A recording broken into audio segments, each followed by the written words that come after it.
우리의 마음을 한번 살펴보기를 원합니다. 네, 보니까 만물보다 거짓되고 심히 부패한 것이 마음이라 이렇게 말씀합니다. 그런데 그 죄가 유다의 죄는 금강석 철필로 기록되어서 마치 지워지지 않는 주홍 글씨와 같은 그런 그 죄를 이야기하고 보니까 그들의 마음판에 이렇게 새기신다. 그 죄를 새기시고 제단불에도 새겼다 이렇게 하는 것을 보게 됩니다. 그들의 마음이 사실은 하나님에서 떠났다는 거고 그 죄악된 마음으로 하나님이 반드시 징계할 수밖에 없다는 그런 말씀을 하게 되시는 것이죠. 얼마나 심히 하나님에게서 떠나고 죄악이 됐는지 그런 왜 마음을 가지고 있게 되는지를 우리가 먼저 살펴볼 수가 있을 텐데요. 하나님이 화가 많이 나셨어요. 그래서 그러니까는 여기에서 계속해서 영원한 불을 일으키겠다 이렇게 말씀을 하시는 것을 보게 됩니다. 그리고 제단불에도 영원히 새기는 것은 그러나 이런 죄에도 불구하고 먼저는 하나님은 어떻게 용서를 마치 안 하실 것 같은 분노가 하나님이 하셨는데 어떻게 용서하신 것이지 이런 것도 한번 보게 됩니다. 5절의 말씀을 한번 제가 읽어볼게요. 여호와께서 이와 같이 말씀하시니라. 무릇 사람을 믿으며 육신으로 그의 힘을 삼고 마음이 여호와에게서 떠난 그 사람은 저주를 받을 것이라. 그러니까 마음을 살피는 것에서 하나님이 알았어요. 그들이 마음이 하나님을 떠난 것을 알아서 그것을 통해서 저주를 받을 수밖에 없는 그것을 이야기하고 계십니다. 그들은 무엇을 의지했는지 사실은 앞에 나오는데 2절에서는 높은 언덕, 나무곁, 제단 무슨 생각해요? 그 마음에 있는 것을 생각하잖아요. 2절에 보니까 제단들과 아세라들을 생각하도다 이렇게 말씀해요. 그리고 그들이 가지고 있는 그 온 죄로 말미암아 너의 소유인 재산, 너의 온 영토, 내 보물들 노략을 당하게 할 거다. 그러니까 그 마음 한편에 있었던 우상들과 그 의지했던 모든 것들이 노략당해서 빼앗길 것을. 그래서 4절에 영원히 타는 불을 일으켰다. 하나님은 영원히 그렇게 분노하고 진노를 내리실 수밖에 없다는 것을 이야기하고 있는 것입니다. 그런데 보니까 자녀들 이야기도 합니다. 2절에 보니까 그들의 자녀가 이렇게 무슨 말이냐면 그들의 마음에 하나님이 없는 것 그것도 사실 후에도 이야기를 하지만 마음에 하나님이 없고 마음에서 이 부패함으로 말미암아 하나님을 떠난 것은 그냥 자기 혼자만의 것이 아니라 이것이 자녀들에게도 후대에게로 넘어간 것을 이야기하고 있거든요. 후대도 그것을 보고 또 주위에도 그것을 봐요. 신앙이 없고 믿음이 없으면. 그래서 우리도 사회에나 이렇게 생활하다 보면은 마음대로 살아도 된다. 내 인생 내 거니까 그리고 젊어서 노세 이렇게 이야기하기도 합니다. 그러나 마음껏 사는 사람들은 그 영향이 자기에서 끝나지 않는다는 것을 사실은 알고 있어요.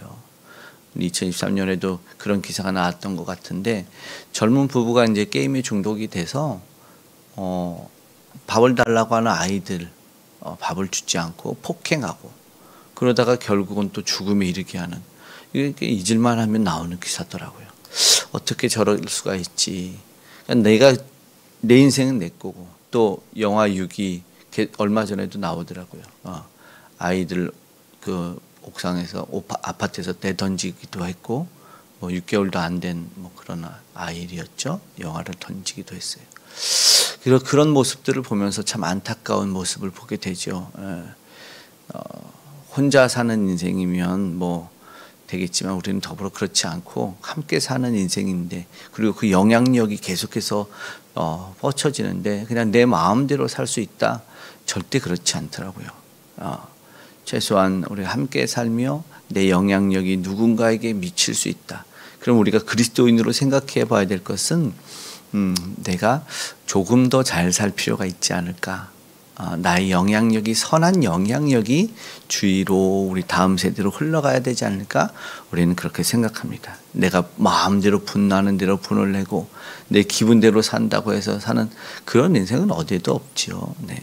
하나님 안에서 우리가 이 나의 영향력이 뻗쳐질 수 있다라는 것을 우리가 한번 이 마음을 점검하면서 생각해서 반면교사를 삼을 수도 있고 아니면 본을 삼을 수도 있는 나의 행위가 이어질 수 있겠구나 우리가 생각했으면 좋겠습니다.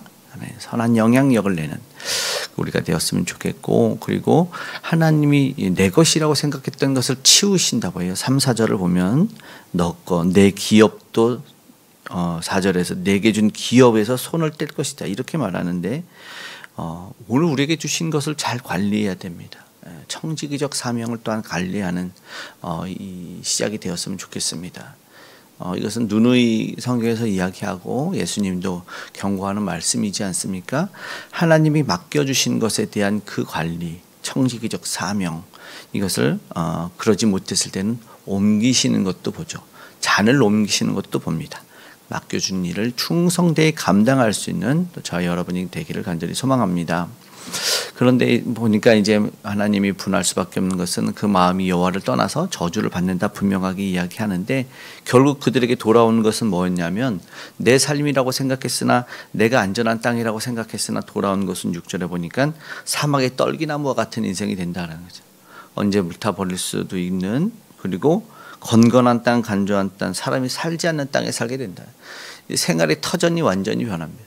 내가 안식하고 내가 평안을 누릴 거라고 했던 것에 뺏겨서 아주 안타까운 일들을 삶에서 겪게 될 것을 하나님의 심판을 통해서 이야기하고 있는 것을 보게 됩니다.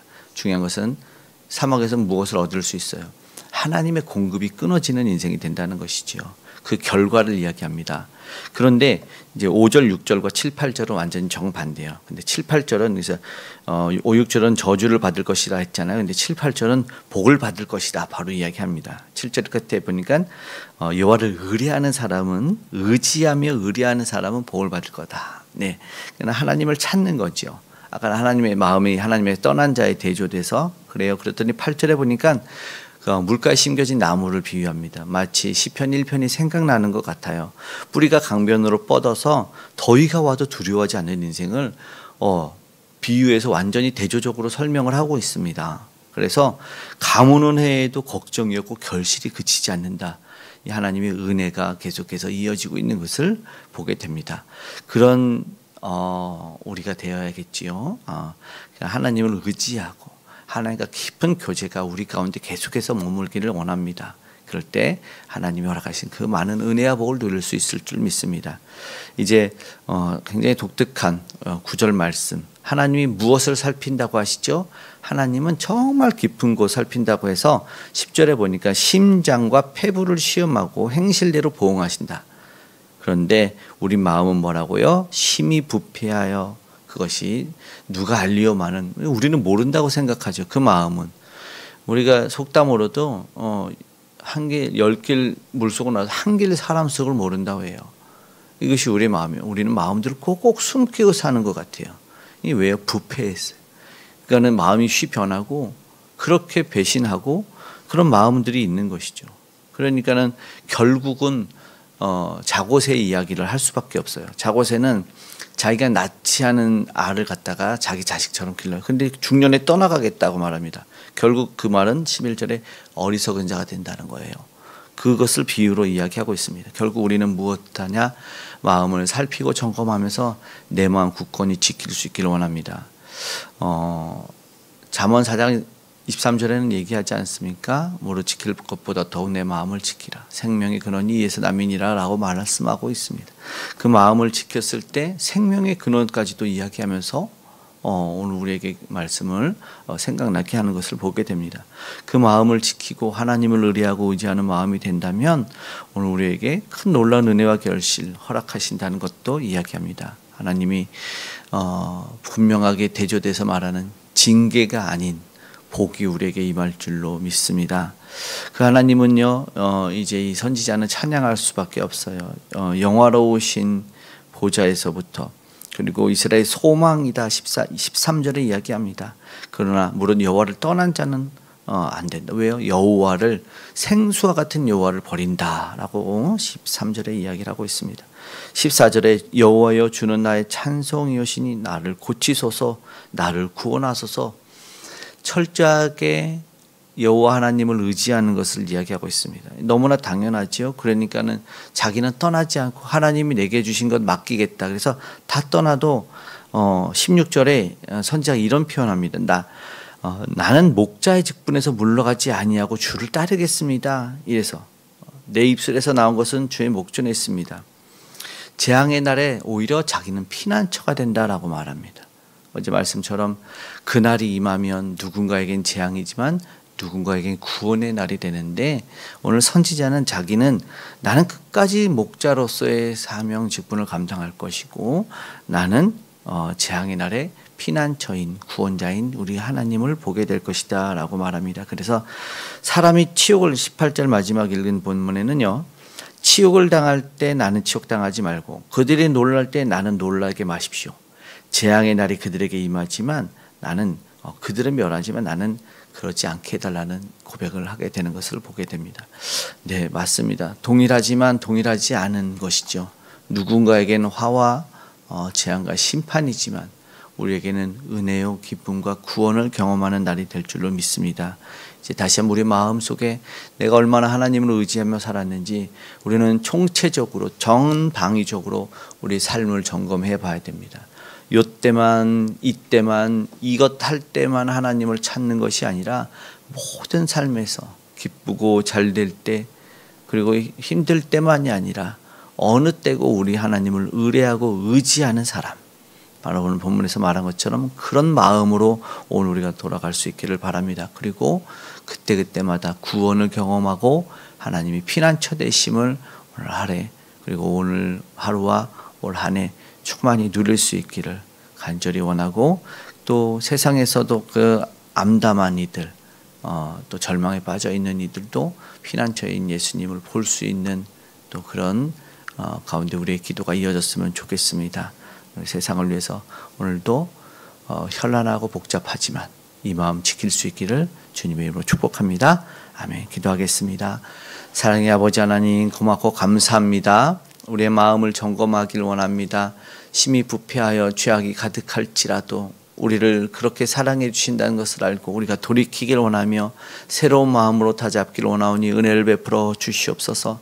아직 주를 몰라 계속해서 부패해 가고 아버지 하나님 금강석 철끌로 아버지 하나님 그 마음에 새겨지는 그 죄악이 다시는 새겨지지 아니하고 아버지 하나님 다시 한번 용서함과 사함을 그리고 구원함을 얻을 수 있도록 도와주시옵소서. 우리 하나님을 의지합니다. 어떤 상황에도 어떤 환경에도 우리 하나님을 의지하고 의뢰하오니 아버지 하나님 정말로 물가에 심겨진 나무와 같는 복된 인생 삼아 주시옵소서. 우리 주님을 몰라 자신들이 아웅다웅 살고 아버지 하나님 지키기 위해서 빼앗고 전쟁을 일으키고 아버지와 싸워가는 세계 열방이 북녘이 아버지 주의 은혜로 무너지길 원합니다. 복음을 전하는 이들 가운데 함께 하시고 우리 선교사님들에게 능력을 더하여 주시고 오늘 우리 무릎 선교사님들 가운데도 하나님의 권능을 더하여 주시옵소서. 복음의 통일이 이루어지고 아름다운 평화가 세계 열방에 다 임하길 원하오니 도와주시옵소서. 우리 주를 알길 원하며 구원자 되신 예수 그리스도를 모두가 붙잡길 원합니다. 저들은 아버지 하나님 조롱하고 비난하며 아버지의 구원이 어디서 오나 아버지 하나님 주여 외치지만 오늘 우리 구원을 체험한 이들이 피난처 완식의 삶을 누림을 보여주게 도와주시옵소서. 하나님 주신 권세자들 아버지 하나님 유정자들 하나님을 경외하고 두려워하는 마음이 있게 하여 주시길 원합니다. 우리의 것 같고 내 것 같지만 하나님이 주시지 않고는 그 어느 것 하나도 얻지 못함을 알게 하여 주셔서 우리에게는 그저 겸손함으로 맡겨진 것 충성되게 감당하는 모두가 되게 도와주시옵소서. 이 나라 이 민족을 기억하여 주시고 하나님 주의 백성들을 당연히 기억해 주시길 원하오고 무엇보다 다음 세대가 주께 기억된 바 되어 하나님의 은혜 가운데 성장하며 자라게 도와주시옵소서.